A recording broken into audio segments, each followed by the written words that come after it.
17 rumah di permukiman padat penduduk di Jalan Keramat Sawah, Senen, Jakarta Pusat ludes terbakar.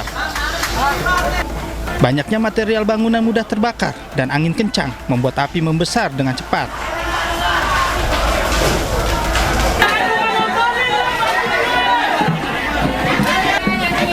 Sementara sejumlah warga berupaya membantu petugas damkar melakukan pemadaman.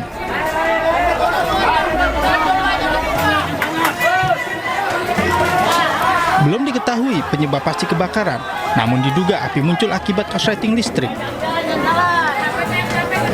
Sedikitnya, 32 mobil pemadam kebakaran diterjunkan ke lokasi untuk memadamkan api. Peristiwa ini membuat 128 warga dari 32 kakak terpaksa mengungsi. Dari Jakarta Pusat, tim iNews melaporkan. Diduga korsleting listrik rumah bertingkat terbakar di kawasan padat penduduk Durensawit, Jakarta Timur. Api baru berhasil dipadamkan 1 jam kemudian dengan pengerahan 14 unit mobil pemadam.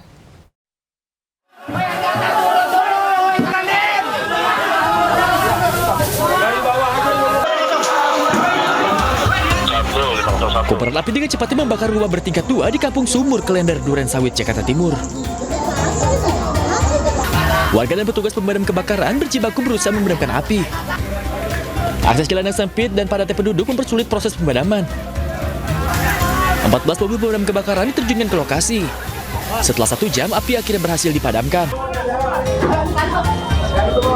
Tidak ada korban jiwa dalam peristiwa ini, namun kerugian diperkirakan mencapai ratusan juta rupiah. Dugaan sementara kebakaran diakibatkan korsleting listrik.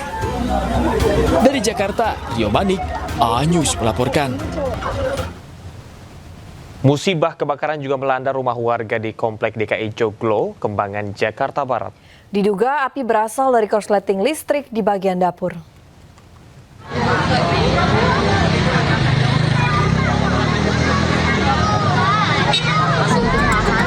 Kobaran api membakar sebuah rumah berlantai 2 di Kompleks DKI Joglo, Kembangan, Jakarta Barat. Sejumlah warga berhamburan keluar rumah menyelamatkan diri. Sementara pemilik rumah masih tak sadarkan diri, pingsan hingga harus dilarikan ke rumah sakit akibat syok. Petugas pemadam kebakaran yang tiba di lokasi berjibaku memadamkan api agar tidak merambat ke rumah warga di sebelahnya. Diduga asal api akibat korsleting listrik di bagian dapur. Tidak ada korban jiwa dalam peristiwa ini. Kasus kebakaran pun kini ditangani Polsek Kembangan, Jakarta Barat. Dari Jakarta, Miftahul Gani, iNews melaporkan. Sejumlah pejabat dari Universitas Jenderal Sudirman menjalani pemeriksaan di Mapolresta Banyumas oleh Komisi Pemberantasan Korupsi. Usai pemeriksaan, 3 pejabat rektorat langsung digiring menuju Jakarta untuk dilakukan pemeriksaan lebih mendalam.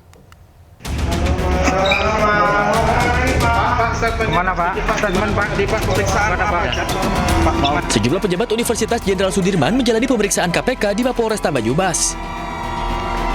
Selain itu, KPK juga memeriksa sejumlah orang dari luar Universitas Jenderal Sudirman. Diduga pemeriksaan berkaitan dengan penerimaan mahasiswa baru jalur mandiri dan pengadaan barang. Namun hingga kini belum ada keterangan resmi dari KPK terkait pemeriksaan yang dilakukan. Usai menjalani pemeriksaan, 3 pejabat rektorat Universitas Jenderal Sudirman dibawa menuju Jakarta untuk dilakukan pemeriksaan lanjutan di Gedung Merah Putih KPK. Dari Banyumas, Jawa Tengah, Saladin Ayubi, iNews melaporkan. Pemirsa, presenter kondang Ruben Onsu resmi ditetapkan sebagai tersangka dugaan tindak pidana penipuan dan penggelapan investasi. Penyidik kepolisian menemukan bukti yang cukup untuk menaikkan status terlapor menjadi tersangka.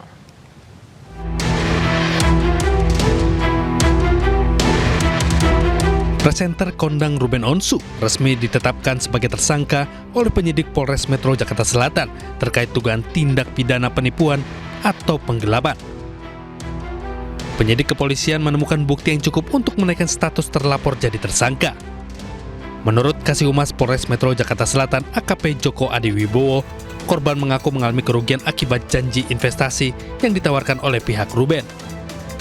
Tergiur dengan janji keuntungan yang menggiurkan, korban kemudian menyerahkan sejumlah modal kepada mantan suami Sorwenda tersebut. Terlapor saudara RSO statusnya dialihkan sebagai tersangka. Kemudian dibuatkan surat penetapan sebagai tersangka. Meski statusnya sudah naik menjadi tersangka, polisi menyatakan hingga saat ini belum melayangkan surat pencekalan ke pihak imigrasi. Namun penyidik telah menjadwalkan pemeriksaan perdana terhadap Ruben Onsu dalam kapasitasnya sebagai tersangka pada pekan depan. Dari Jakarta, Raffi Wardani, iNews melaporkan. Seorang mahasiswa tewas ditusuk temannya sendiri di Kota Malang, Jawa Timur. Drama penangkapan pelaku sempat terjadi saat pelaku tiba-tiba kabur saat disuruh tiarap.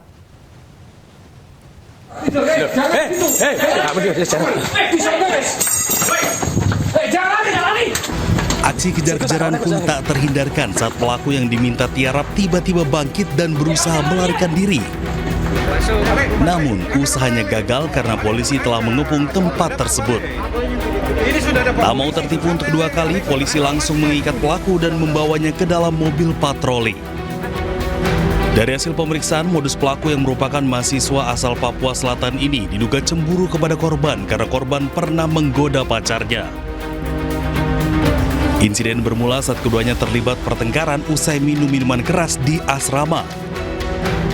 Pada siang itu memang ada terjadi cekcok karena berawal dari kecemburuan tadi, sehingga di situ baku hantam.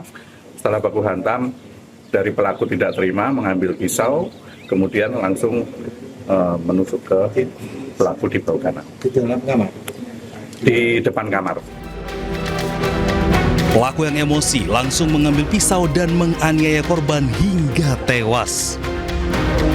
Atas perbuatannya, pelaku dijerat dengan pasal pembunuhan dengan ancaman hukuman maksimal 15 tahun penjara, sementara korban telah dipulangkan ke Papua Selatan. Dari Malang, Jawa Timur, Denny Irwansyah, iNews melaporkan.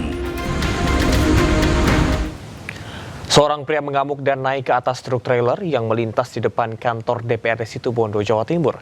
Aksi ini sempat membuat arus lalu lintas macet sebelum petugas gabungan berhasil menurunkannya.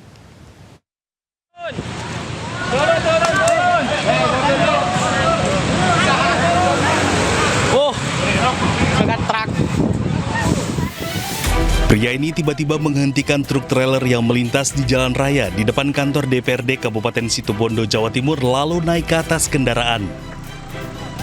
Aksi nekat tersebut membuat arus lalu lintas macet hingga petugas gabungan berupaya mengevakuasinya.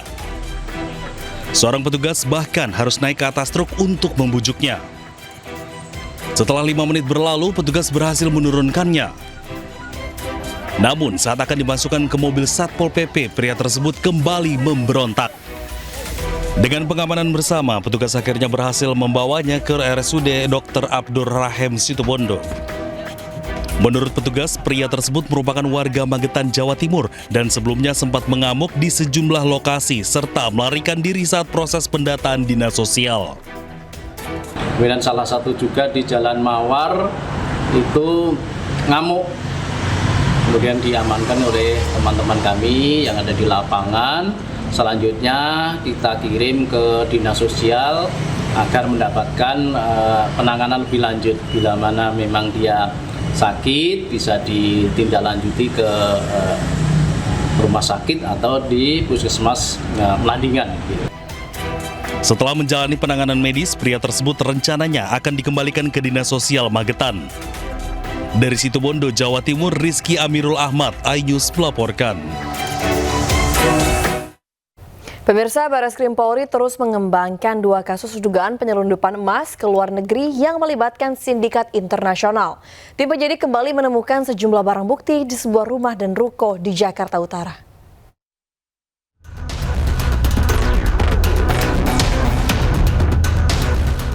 Polisi menggeledah rumah mewah di Pantai Indah Kapuk, Penjaringan, Jakarta Utara dalam kasus penyelundupan emas ke Hong Kong yang melibatkan 9 warga negara Tiongkok. Di lokasi didapati peralatan pengolahan pemurnian emas, peralatan penyelundupan, brankas, serta paspor berkewarganegaraan Tiongkok. Hasil pemeriksaan diketahui sindikat ini telah menyelundupkan emas ke luar negeri 30 kg per hari atau setara 78 miliar rupiah atau 2,3 triliun rupiah per bulan tanpa membayar pajak. Seluruh barang bukti dibawa ke Baris Krim Polri untuk kepentingan penyidikan. Saat ini, tim gabungan telah menangkap 9 warga negara asing asal Tiongkok dan 4 warga Indonesia.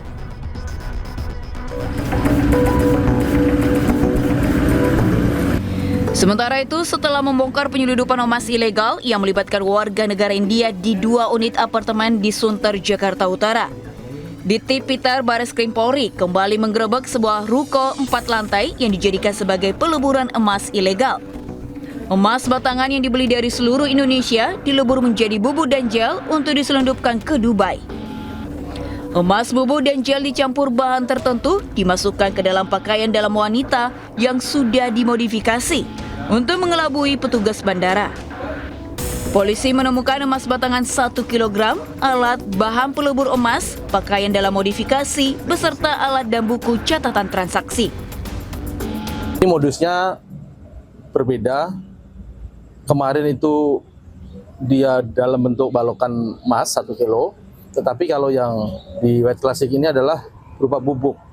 Jadi emas balok itu kemudian dihancurkan dengan alat menjadi bubuk, kemudian dimasukkan ke dalam celana dalam pria dan BH wanita. Di situ kemudian diberikan pewarna sesuai dengan jenis kainnya. Kini polisi bekerja sama dengan pihak Bandara Soekarno-Hatta dan PPATK untuk mengembangkan kasus ini. Tim Liputan iNews melaporkan.